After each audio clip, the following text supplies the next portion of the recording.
Le sfide della vita colpiscono le persone in vari modi. Ognuno ha modi diversi di affrontare lo stress e la depressione.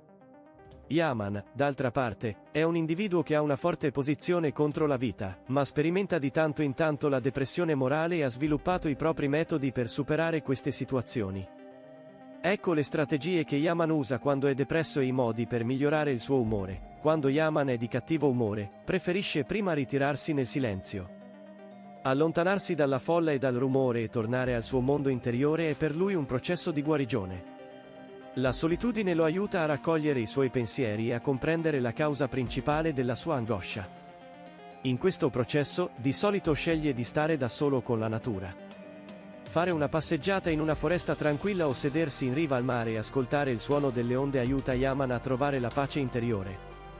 Secondo lui, è necessario che una persona rimanga sola con i suoi pensieri in un ambiente tranquillo per comprendere se stessa e affrontare le proprie emozioni. La demoralizzazione può creare un sentimento di stasi per Yaman. Pertanto, si rivolge alle attività fisiche per alleviare le sue emozioni negative. Lo sport è uno degli strumenti più importanti per Yaman per fornire relax sia mentale che fisico. Preferisce soprattutto gli sport in cui può spendere intensamente le sue energie, come il kickboxing.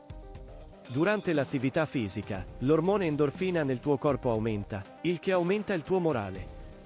Inoltre, grazie alla struttura disciplinare dello sport, diventano mentalmente più forti e possono valutare le difficoltà che incontrano in modo più sano. Sebbene Yaman sia una persona che ama la solitudine, ha bisogno del sostegno dei suoi cari quando è di cattivo umore. La sua famiglia e gli amici più cari sono per lui una fonte di energia. Trascorrendo del tempo con loro, dimentica i suoi problemi e ricorda gli aspetti belli della vita. Soprattutto quando trascorre del tempo con i suoi fratelli o i suoi figli, sul suo volto appare un sorriso. Secondo lui, l'innocenza e la sincerità sono le emozioni più forti che guariscono l'anima di una persona. Pertanto, il tempo che trascorre con i suoi cari è per lui fonte di morale e forza. L'arte è sia una fuga che un mezzo di terapia per Yaman. Esprime i suoi sentimenti attraverso l'arte, soprattutto quando è arrabbiato. Dipingere o suonare la chitarra lo aiuta a trovare la pace interiore. Yaman mette da parte i problemi che incontra quando disegna o crea una melodia e si concentra interamente sulla sua creatività. Secondo lui, l'arte è uno dei modi migliori per esprimere le emozioni dentro una persona. Inoltre, il lavoro che crea gli dà soddisfazione e fiducia in se stesso. Quando è depresso, Yaman preferisce abbracciare i libri. Soprattutto i libri di filosofia, psicologia e letteratura svolgono un ruolo importante nel migliorare il suo umore. Grazie ai libri, si allontana per un po' dai suoi problemi e viaggia verso vite diverse. Yaman cerca di imparare una lezione da ogni storia che legge. Mentre alcuni libri gli danno forza, altri lo aiutano ad affrontare i problemi che sperimenta da una prospettiva diversa. Secondo lui la letteratura è una guida che nutre e dirige l'animo umano. Yaman usa anche la scrittura come strumento per superare la sua depressione. Cerca di comprendere i problemi che sta vivendo riversando i suoi sentimenti e pensieri in un taccuino. Il processo di scrittura è per lui come una forma di terapia, perché mentre mette i suoi sentimenti su carta, la sua mente si rilassa. Nei suoi scritti si interroga spesso sul senso della vita, sulle relazioni umane e sul proprio viaggio interiore. Tenere un diario permette a Yaman di confrontarsi con se stesso e di guardare gli eventi da una prospettiva più obiettiva. Inoltre, ripensare agli appunti che ha scritto in passato e ricordare come ha superato i problemi che ha vissuto gli dà forza. La natura è come un'area terapeutica per Yaman. Quando è depresso, spesso esce nella natura.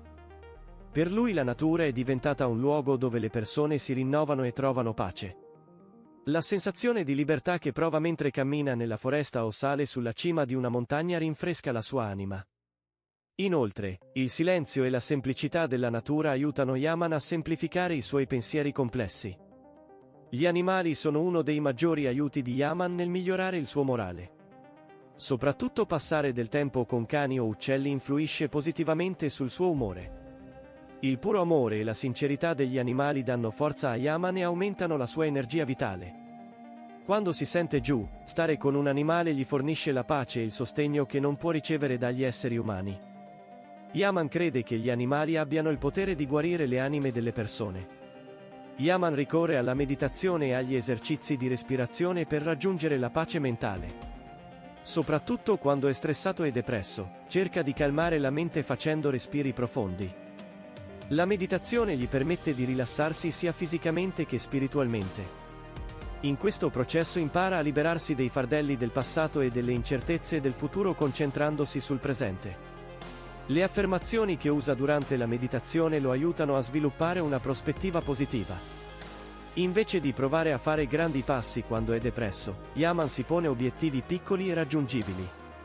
Ad esempio, si occupa di obiettivi semplici come provare una nuova ricetta, fare una breve passeggiata o completare un compito che rimandava da molto tempo. Tali piccoli successi riacquistano la fiducia in se stesso di Yaman e sollevano il suo morale. Secondo lui, piccoli passi possono portare a grandi cambiamenti. Yaman è un individuo che non perde la speranza anche quando è depresso. Vedendo gli alti e bassi della vita come un insegnante, Yaman ha imparato ad imparare dalle difficoltà che ha vissuto e ad affrontarle. I metodi che adottò non solo migliorarono il suo morale, gli consente inoltre di continuare la sua vita come individuo più forte. Yaman trasforma la sua demoralizzazione in un'opportunità attraverso metodi come l'integrazione con la natura, l'espressione attraverso l'arte, il rifugio nei libri e il sostegno dei suoi cari. Perché, secondo lui, ogni difficoltà ha il potenziale per trasformare una persona in una versione migliore di se stessa.